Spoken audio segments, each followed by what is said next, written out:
no matter the location. From O-A-K-L-A to L-V, I'm a Raider.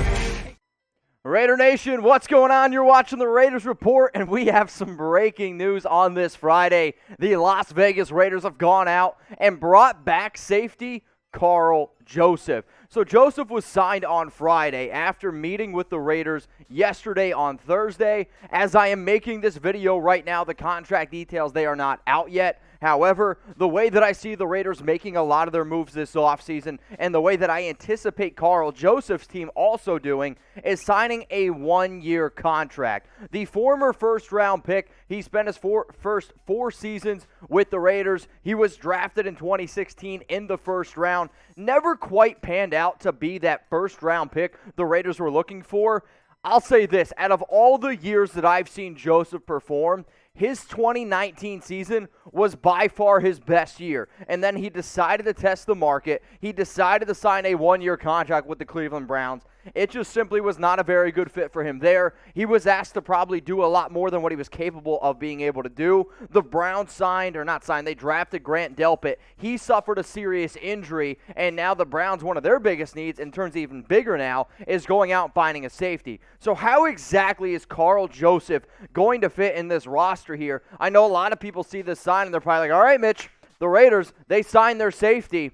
I'm going to sit here and say, well, pump the brakes a little bit. I'd actually probably still rather have a guy like Jeff Heath playing free safety because I want the free safety on the Raiders to be that true cover three safety, that true center fielder. Does Joseph add a lot more depth to our secondary? Absolutely. Is he a player that wants to be a Raider? Absolutely. I mean, Karl Joseph literally said today that he feels like he never left the silver and black.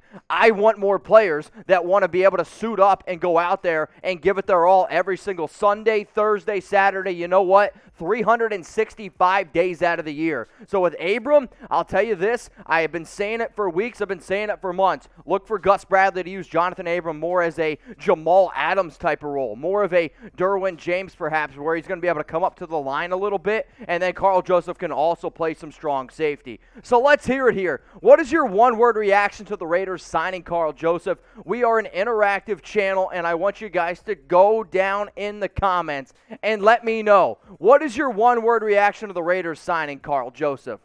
My one-word reaction is back, because he's back, and it is as simple as that. We've talked about Karl Joseph potentially coming back here before, and when I heard it, I was like, okay, I need to be able to figure out what the contract is before I can really sit down and say whether I'm happy or whether I'm not. If they're going to give him anything more than $3 million a year, I'm not really going to be too happy about it. If it's a contract less than that, I'm on board with it. Is he a better defender than a guy like Eric Harris? No doubt about it. But if your plan is to start Abram and Karl Joseph and Joseph to be your free safety, you are going to be disappointed. I'm telling you that right now. So let's look what Joseph was able to do back in 2020 in 14 games with the Cleveland Browns. He had 67 tackles, the 3 tackles for loss, 4 pass breakups and an interception. Those were okay numbers. And then according to Pro Football Focus in 2020, he had a 48.4 coverage grade, not great, a 52.7 grade overall. But you know what you guys care about? How he did with the Raiders. 303 tackles in his 4 seasons, 11 tackles for loss, 19 pass breakups, the 5 interceptions. But the year that everyone is remembering was that great 2019 season where, again, according to Pro Football Focus, the 69.9 overall grade, the 78.1, which is a very good run defensive grade, the 71.3 pass grade, and then the coverage grade, 64.7.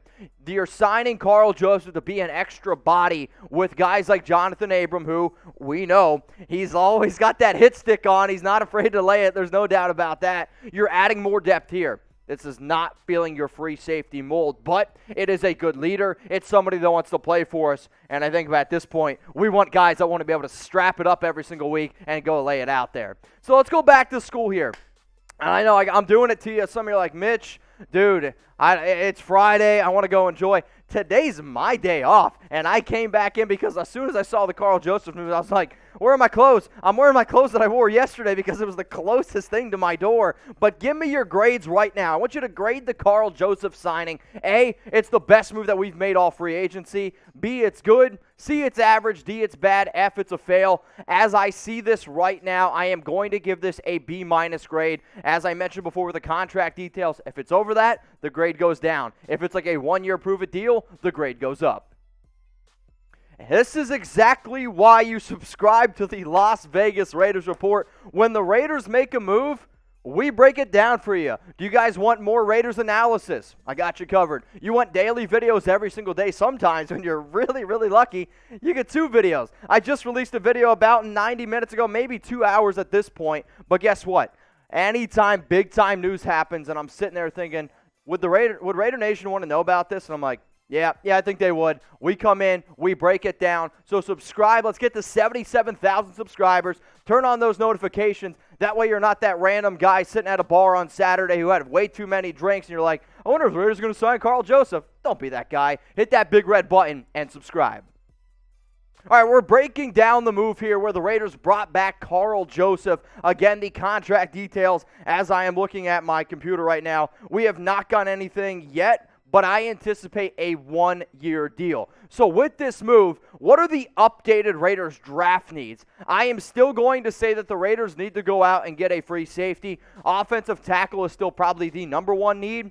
One of the things that I talked about on the show previously was what the Raiders could potentially do at pick number 17, at pick number 48. The more and more I see it, I think it really comes down to either going out and getting the best right tackle available at 17, maybe going out and getting a linebacker like a Micah Parsons, maybe somebody like a Jeremiah Owusu-Koramoah, or you go the route of a free safety. And my top 5 free safeties as it stands right now, Trevon Moehrig, Richie Grant, Javon Holland, Hamza Nasir-Deline, and then Andre Sisco. When it really comes down to Javon Holland, if you're going to go out and get Holland, he's going to play that role the Raiders were trying to get out of somebody like LaMarcus Joyner.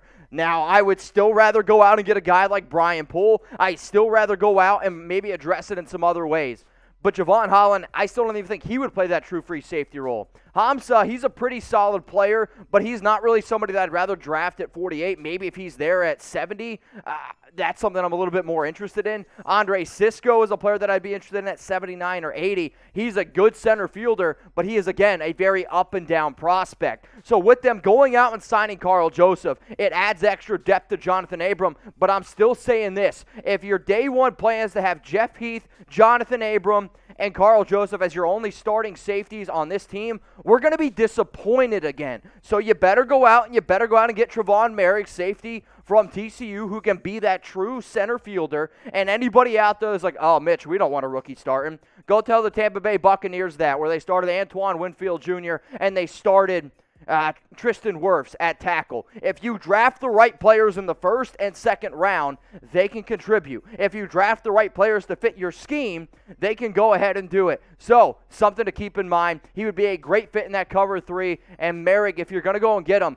you're probably going to have to draft him in round 1. He's not going to be there in round 2. Maybe you could trade back and he's still available, which is something I'm hoping the Raiders end up doing. But he's 6'2", 202 pounds. He won the award for being the best safety, or actually the best defensive back in college football last year. 47 tackles, 2 tackles for loss, 9 pass breakups, 2 interceptions in 2020. Trevon Moehrig is my number 1 safety. But you know what?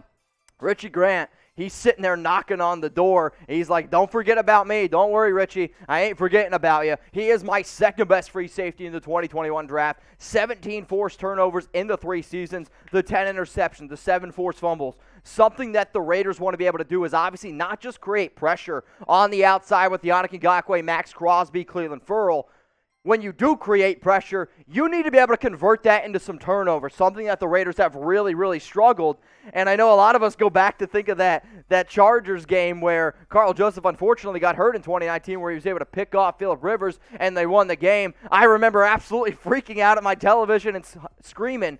But what Richie Grant brings you that Karl Joseph can't, what a guy like Jeff Heath can't, what a guy like even Johnathan Abram can't. Not the elite speed, but the elite speed plus the ability to be able to track down that football. The ability to realistically be able to track down that fly ball. So the Raiders, they signed Karl Joseph, and I am right now looking, and Karl Joseph just posted something, and he's like, once a Raider, always a Raider. He's super excited to be back, and I don't know if you could tell, I am excited that he's excited to end up coming back here. Maybe that should have been my one-word reaction, but then I maybe would have thrown you all off in terms of how excited or how good this deal ultimately was. So get your votes in here. Does Las Vegas need another safety? Y for yes or N for no? I've obviously told you my side of it. I'm saying yes. You need to still go out and get somebody in the draft. If you're really high on another prospect and you want to try to get him a little bit later on, you're going to have to convince me. The issue is this. The Raiders have not done a very good job convincing me, especially with their secondary players. So Y for yes, N for no. If there's any other safeties you think they should go out and get, let me know. All I'm saying is this before I sign off, Malik Hooker is still an option.